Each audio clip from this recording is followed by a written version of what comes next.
Assalamualaikum warahmatullahi wabarakatuh. Dengan penuh keinsapan, mari kita bersama-sama menjelajahi makna hidup ini dengan bimbingan dan petunjuk Sang Maha Kuasa. Mari kita sambut kehadiran channel Kang Darman Denesa sebagai teman perjalanan spiritual menuju kebaikan, dan mari kita bersama-sama memperkuat iman dan takwa dengan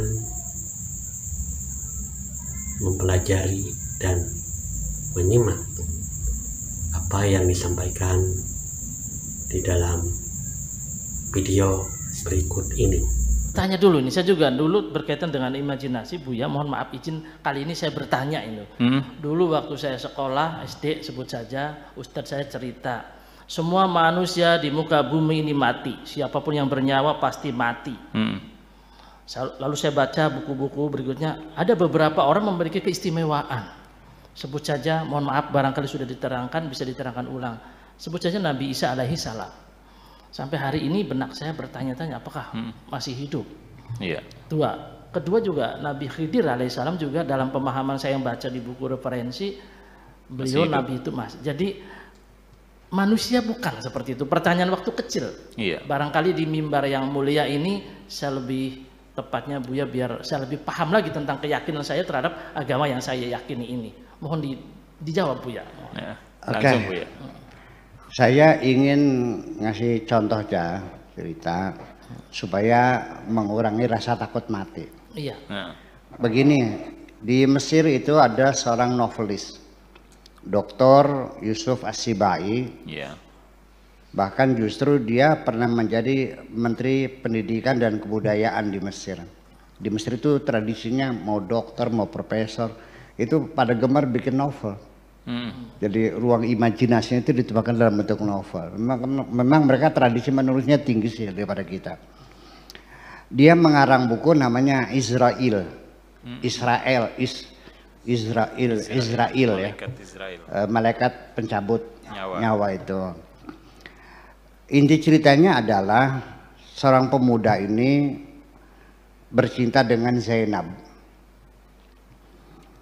Suatu ketika si Zainab jatuh sakit di rumah sakit di Abbasiyah Square, di bundaran Abbasiyah rumah sakitnya di situ. Nah, si Ahmad ini membeli 2 tangkai kembang mawar untuk diserahkan kepada kekasihnya di rumah sakit. Di tengah jalan ketika dia nyabrang di Abbasiyah Square itu tabrak mobil gitu. Nah, si Ahmad ini bercerita bahwa saya melihat jasad saya terlentang di tengah jalan, ditutupi koran, darah berhamburan. Saya katakan itu jasadku. Orang tolong dibangunkan, itu jasadku. Tapi tidak ada seorang pun yang mendengar. Aku menerobos juga tidak ada orang yang menyapaku. Ini jasadku.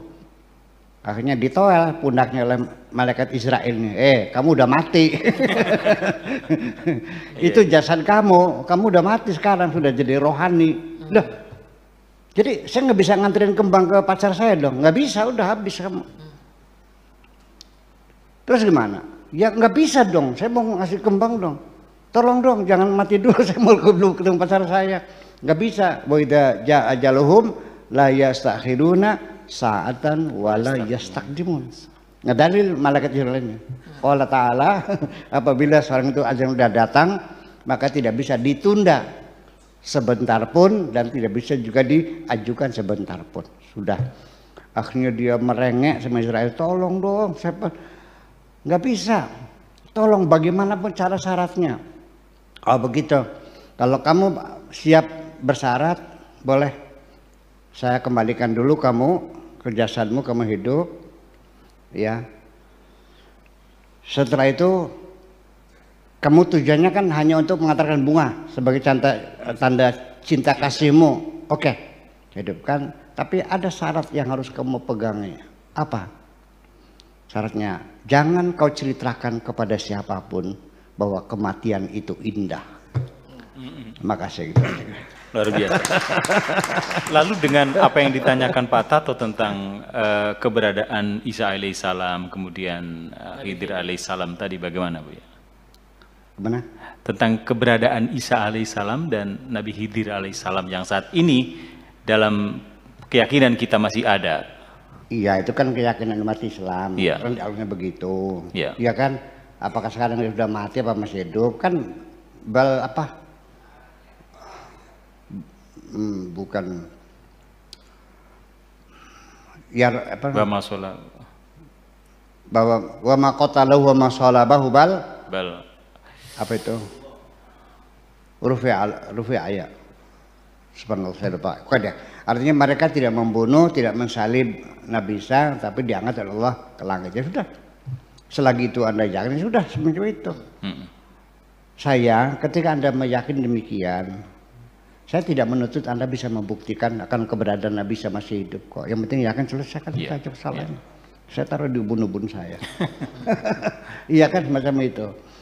Ya, jadi artinya bahwa apakah sampai sekarang masih hidup, Nabi Khidir juga sama, Nabi Ilyas juga sama. Betul. Artinya begini, bahwa ternyata di Al-Quran yang diceritakan itu Nabi Khidir, Nabi Ilyas, Nabi Isa yang itu.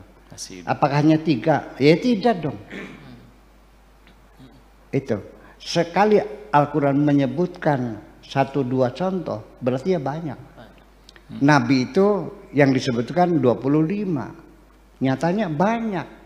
Karena ini kaidahnya, wa minhum man qasasna ilaika wa minhum man lam naqsus ilaik.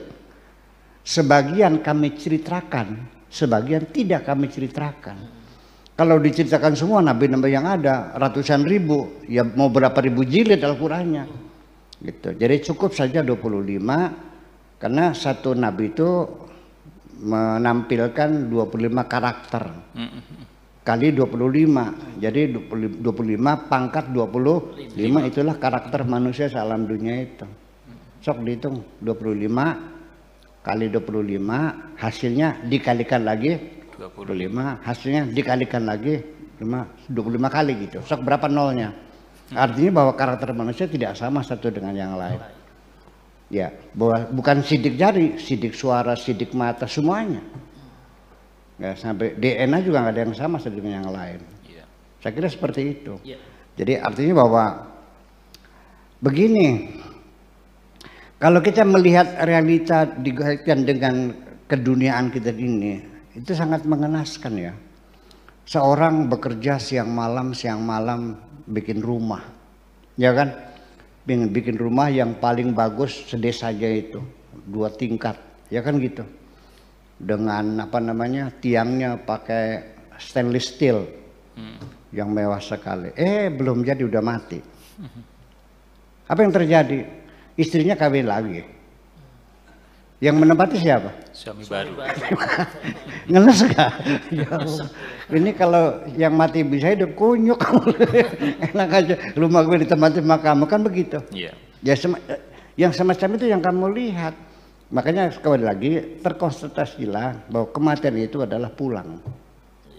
Dan tadi kata Israel, jangan cerita pada siapapun bahwa mati itu enggak, nanti berbahaya. Oh. Oke, kalau orang nggak takut mati bisa berapa kita nih? Jadi ada pentingnya juga orang itu takut mati. Minimal bisa menjadi satu kendali, bisa mengekang hawa nafsu kita, keserakahan kita. Itu penting juga. Makasih. Baik, terima kasih Bu. Alhamdulillah, terima kasih banyak. Apapun yang telah disampaikan di dalam video tadi semoga menjadi wawasan kita untuk selalu bertakwa kepada Allah dan menambah keyakinan kita dalam menunaikan segala perintah-perintahnya. Akhirul kalam, wassalamualaikum warahmatullahi wabarakatuh.